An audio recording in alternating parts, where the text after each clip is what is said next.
News 11 Bharat की खबर पर विपक्ष की मुहर लगी है। पंचायत चुनाव स्थगित होने की खबर दिखाई गई थी। अब विपक्ष ने इस मामले को सियासी मुद्दा बनाया है। बाबूलाल मरांडी ने प्रेस कॉन्फ्रेंस कर ये मुद्दा उठाया है।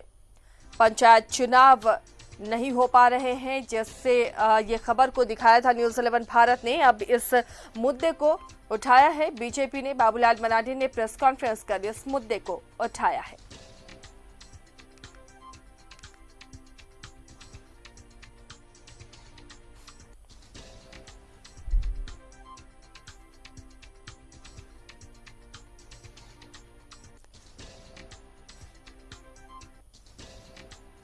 कल ये खबर हमने दिखाई थी कि पंचायत चुनाव नहीं हो पा रहे हैं क्योंकि नेता प्रतिपक्ष अभी नहीं चुना गया है और इस वजह से पंचायत चुनाव को स्थगित करना पड़ रहा है। अभी नहीं हो पा रहे हैं पंचायत चुनाव और इस खबर को दिखाए जाने के बाद अब विपक्ष ने इसे मुद्दा बनाया है। आज बाबूलाल मरांडी ने प्रेस कॉन्फ्रेंस कर इस मुद्दे को उठाया है और सरकार को घेरा है।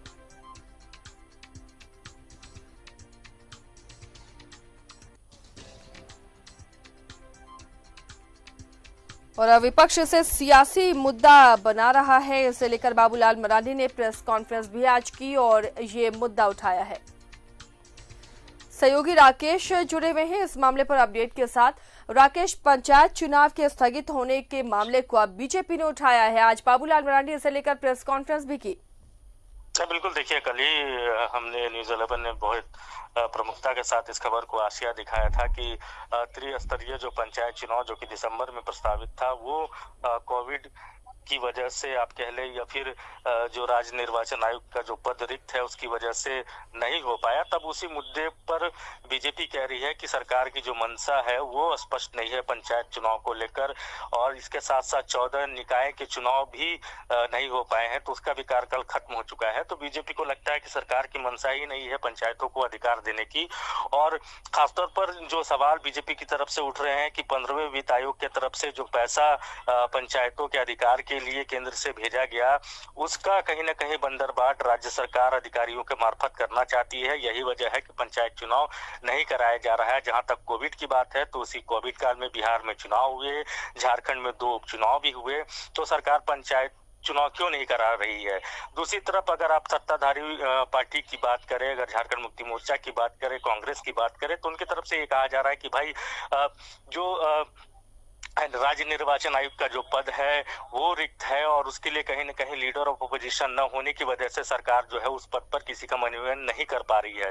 तो सत्तारूढ़ दल के अपने तर्क हैं, बीजेपी अपने तरीके से चीजों को कह रही है, और अब इसी मुद्दे पर बीजेपी जो है वो राजनीति के मूड में है। और बाबूलाल मरांडी जो विधायक दल के नेता है बीजेपी की, आज इसी मसले पर उन्होंने प्रेस कॉन्फ्रेंस भी किया और साफ तौर पर कहा कि बीजेपी जो है अब इस मुद्दे पर आंदोलन करेगी, सड़कों पर उतरने का काम किया जाएगा, धरना दिया जाएगा और सरकार पर कहीं न कहीं सरकार को बाध्य कराया जाएगा कि पंचायतों को उसका अधिकार मिले।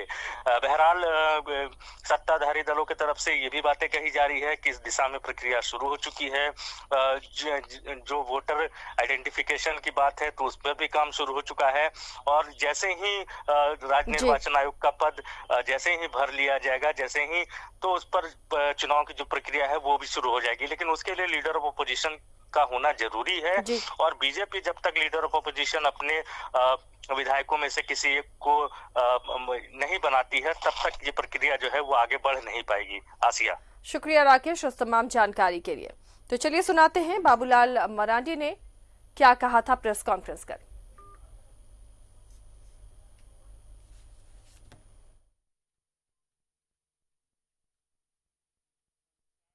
जो त्रिस्तरीय पंचायत है उसका कार्यकाल दिसंबर में समाप्त हो रहा है, लेकिन राज्य सरकार चुनाव कराने पर कहीं भी कोई दिख नहीं रही। सरकार चाहती नहीं है कि शक्ति का कोई विकेंद्रीकरण हो और सब कुछ अपने हाथों में लेना चाहती है। पूरे लोकतंत्र जिसको बोलते हैं, ये लोग बड़े बड़े गांधी जी की बात करते हैं और कांग्रेस भी सरकार में, यानी पूरे तंत्र को अपने कब्जे में करना चाहती है सरकार, ताकि पावर अपने पास सिमट जाए और सरकारी कर्मचारी और पदाधिकारियों से फिर काम करावे। पंचायत